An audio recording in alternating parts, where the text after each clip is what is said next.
Hii ni historia ya Yuda Iskarioti, mwanafunzi wa Yesu.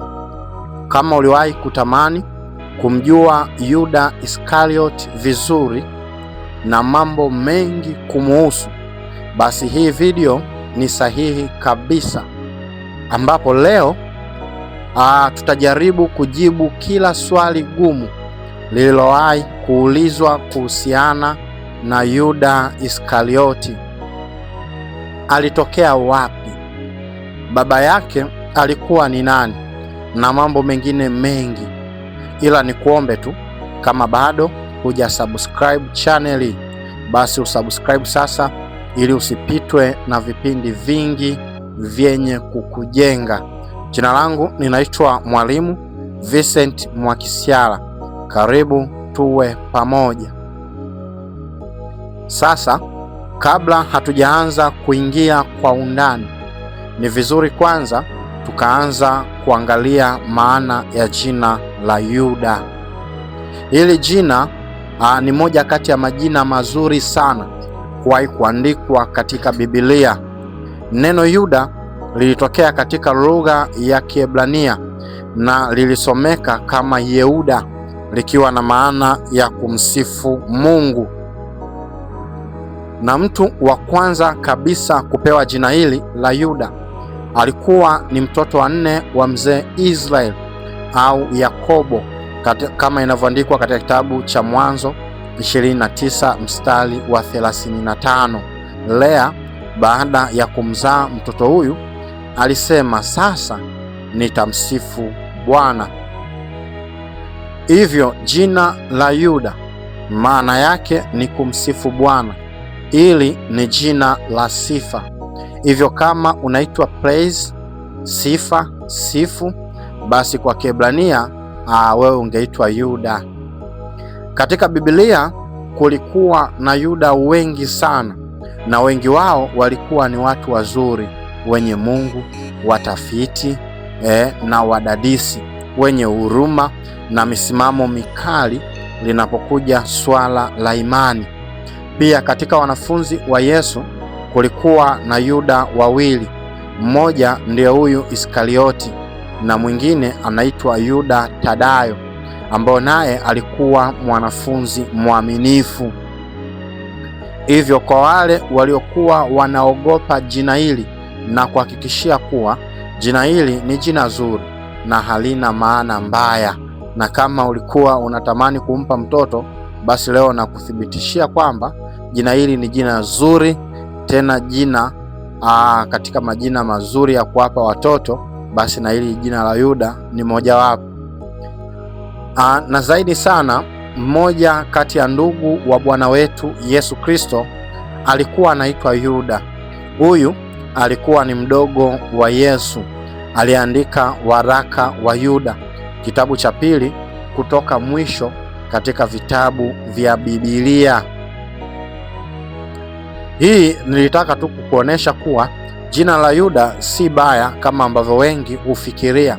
Sasa kumuhusu Yuda Iskarioti, hapo ndipo penye kasheshe. Ni kwamba maandiko hayamtaji moja kwa moja Yuda alitokea wapi, wala wazazi wake ni akina nani, asili yake ni ipi na background yake. Maandiko yanaonesha mara ya kwanza yanapomtaja Yuda, yanamwonyesha Yuda anachaguliwa kuwa mwanafunzi wa Yesu. Ni tofauti sana na wanafunzi wengine kama Petro, Yohana, Yakobo, Filipo, ambao tulijua walau kazi zao za kwanza kabla hawajachaguliwa na Kristo. Linapokuja suala la wazazi wa Yuda, maandiko hayakutuacha gizani, ingawa si kwa undani sana, ila tunapata walau kujua baba yake Yuda alikuwa anaitwa Simoni, kama ambavyo inavyoonekana katika kitabu kile cha Yohana 13:26, ambapo maandiko yanasema, basi Yesu akajibu, ndiye mtu nitakayemtolea tonge na kumpa. Akawatolea tonge, akalitwaa, akampa Yuda mwana wa Simoni Iskarioti. Hivyo tunapata kujua kuwa baba yake na Yuda alikuwa anaitwa Simon Iskarioti, na mwanaye ndio huyo Yuda Iskarioti. Sasa hapo labda tutazame maana ya neno Iskarioti lina maanisha nini. Yuda katika maandiko yanamtambulisha kwa jina la Yuda Iskarioti, sio kwa jina la babaye ambaye babaye ni Simon. Mara zote maandiko yanaandika Yuda Iskarioti. Sasa hili neno Iskarioti sio jina la ukoo, ambapo neno Iskarioti lilikuwa linaonesha utambulisho wa kule ambapo Yuda anatokea. Neno hili limetokana na neno la Kiebrania ambalo lilikuwa linatamkwa Ishkarioti kama unavyoliona hapo kwenye skrini yako, ambapo neno hili Ishkarioti ukilileta kwa lugha yetu ya Kiswahili linabeba maana ya mtu wa Kerioti. Hivyo Iskariote inamaanisha mtu wa Kerioti. Sasa Kerioti ni wapi? Kerioti ni mji uliokuwepo kusini mwa Yuda katika Negebu, karibu na upande wa Edomu, kama ambavyo imeelezwa katika Yoshua 15. Hivyo katika upande wa kusini mwa taifa la Yuda, kule katika Negebu kulikuwa na mji unaitwa Kerioti. Hivyo sasa tunaposema Iskarioti humaanisha anayetokea Kerioti au anayetokea katika mji wa Kerioti. Ingawa pia maandiko hayajatuelezea sana watu waliotokea katika huo mji walikuwa ni watu wa aina gani, watu wa tabia zipi, na hatujapata watu wengi sana wa ambao tungeweza kuwatolea mfano waliotokea katika Kerioti. Sasa ni kwa nini maandiko hayakuongelea chochote kuhusu maisha ya awali ya Yuda? Ni kwa sababu katika Agano Jipya maandiko yanamwongelea Yesu pekee na wala si kingine chochote. Waandishi wa Agano Jipya walijikita katika kumfafanua Yesu na walitaka watu wamjue zaidi Yesu.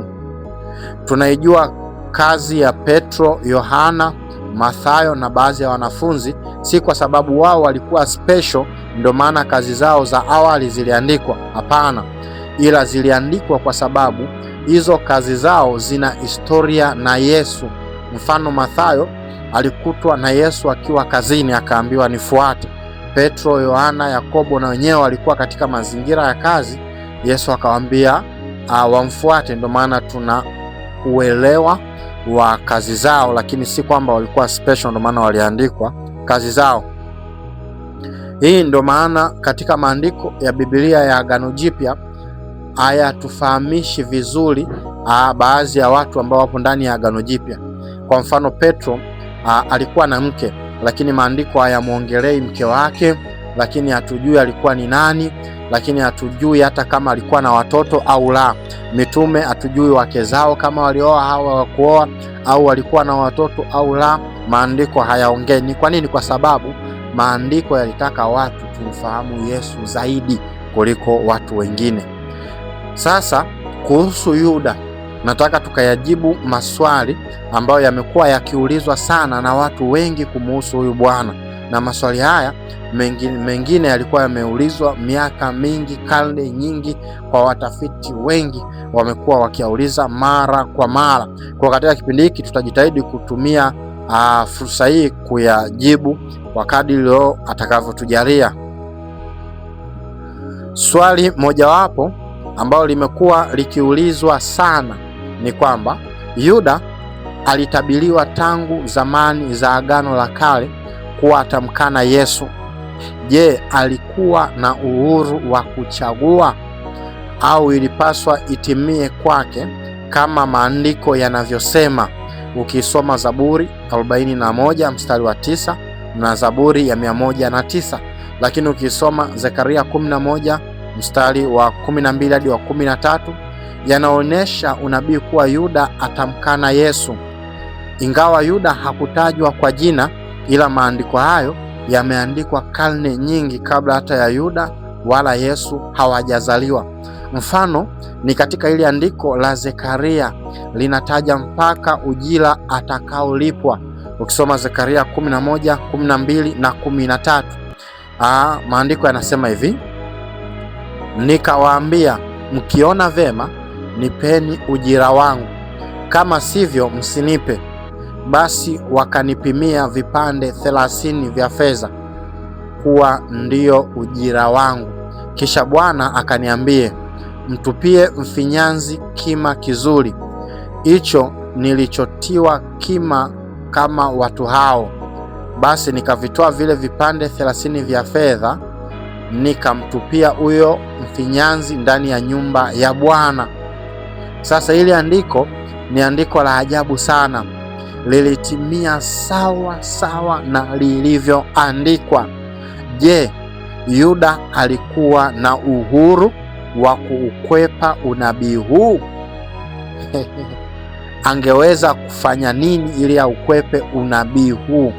Au ilipaswa unabii utimie kwake kama ilivyoandikwa?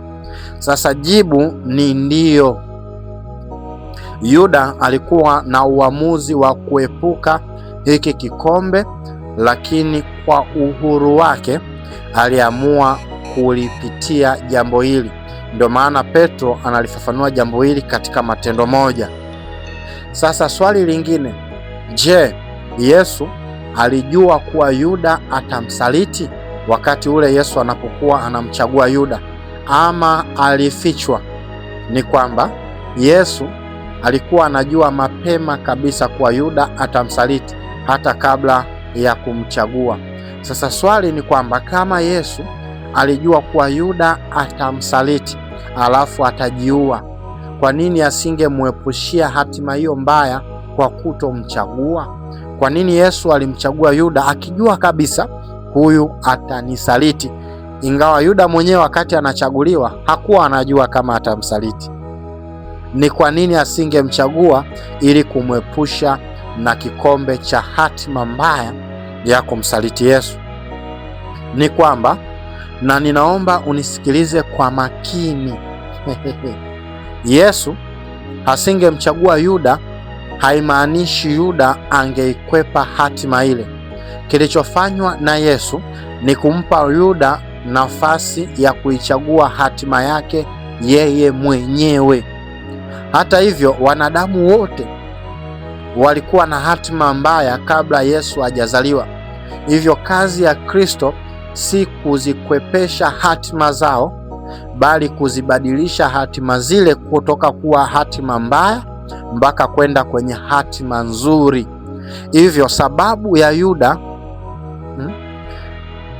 Kwa sababu Yuda ana hatima mbaya na Yesu angeogopa kumchagua Yuda kwa sababu ya hatima hiyo mbaya, basi ni kwamba Yesu angekuwa amekwisha kumhukumu Yuda hata kabla ya kumpa nafasi. Kama angesema simchagui kwa sababu huyo atanisaliti, basi angekuwa anaogopa hatima ya Yuda. Kwa maana hiyo tendo lingekuwa ni kumhukumu kabla hata ya kumpa nafasi. Hivyo tunaona Yesu alifanya kila liwezekanalo ili kuibadilisha hatima mbaya kwa Yuda. Alimpa nafasi ya kuhubiri na kuponya wagonjwa. Hivyo Yuda naye alikuwa ni mmojawapo wa wanafunzi waliomhubiri Yesu na kushuhudia kipawa kizuri cha Mungu katika mikono yake. Alimpa nafasi ya kutunza sadaka, ishara ya upendo na uaminifu. Alimnawisha miguu, pia alimlisha tonge kabla ya kumkana. Kwa tamaduni ya Kiyahudi, kulishwa tonge ilikuwa ni ishara ya kirafiki na ya heshima, maana tonge lile lilikuwa linasimama katika umuhimu wa sherehe za Pasaka. Na hata Yuda wakati anamsaliti Yesu kwa kumbusu, busu lilikuwa linamaanisha katika tamaduni zile kuonesha ni urafiki wa dhati usio na mawaha.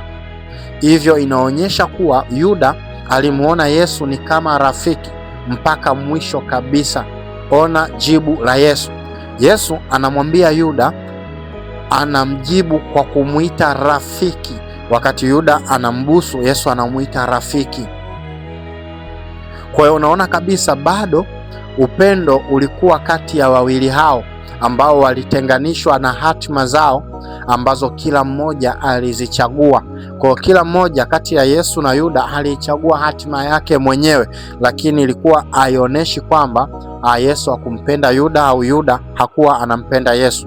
Mfano nakupa, maandiko yanatabiri Yesu kuuawa msalabani, lakini haikuwa ni lazima Yesu afe msalabani, angeweza kuepuka.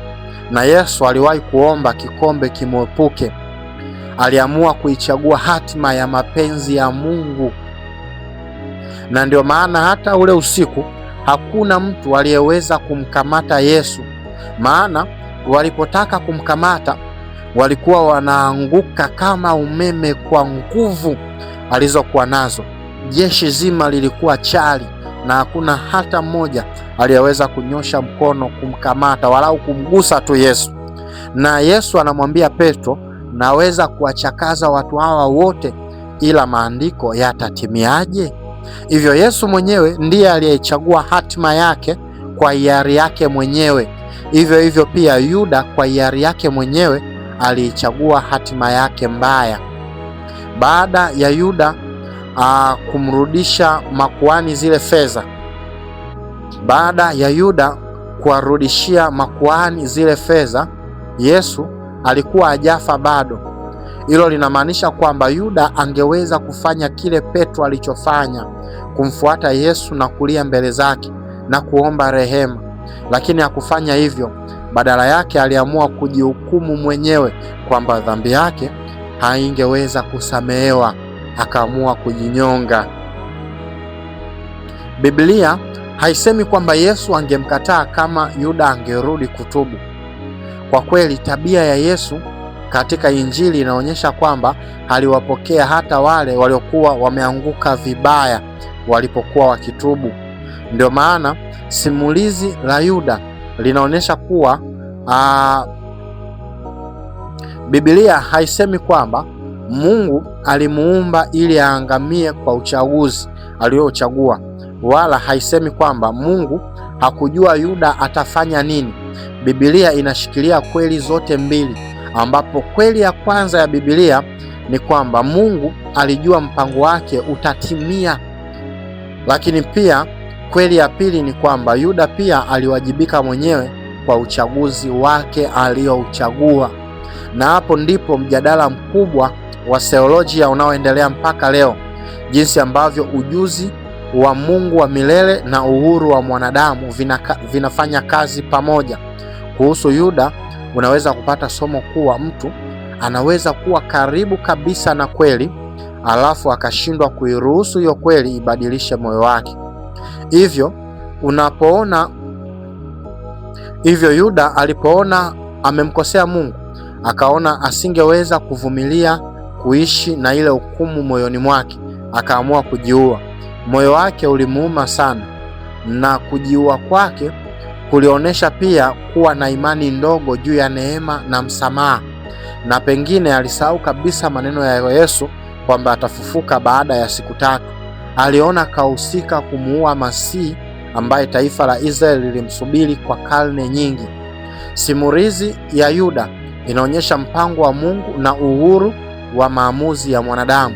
Mungu hawezi kukuzuia jambo lolote ikiwa utaamua kulifanya kwa hiari ya moyo wako, ukiwa unajua kabisa matokeo yake ni yapi.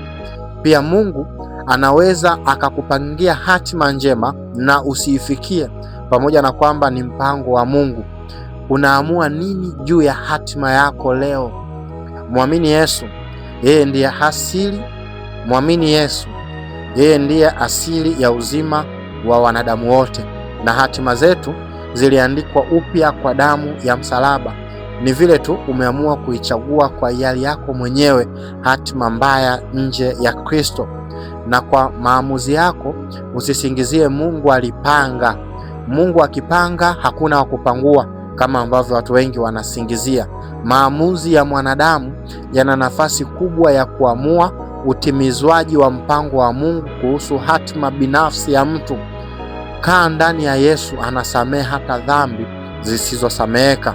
Usiufanye moyo wako kuwa mgumu kama wa Yuda, hata pale huruma za Kristo ilipomvuta kwa subira kubwa na uvumilivu mwingi uliojaa upendo usio na mfano, ila Yuda akamruhusu Shetani amchagulie hatima yake. Si kwamba Yuda hakumpenda Yesu, alimpenda sana na kumheshimu mpaka mwisho anambusu kwa ishara ya heshima, na Yesu bado anamuona Yuda ni kama rafiki, kama ambavyo Yesu anakuona wewe hapo leo hii.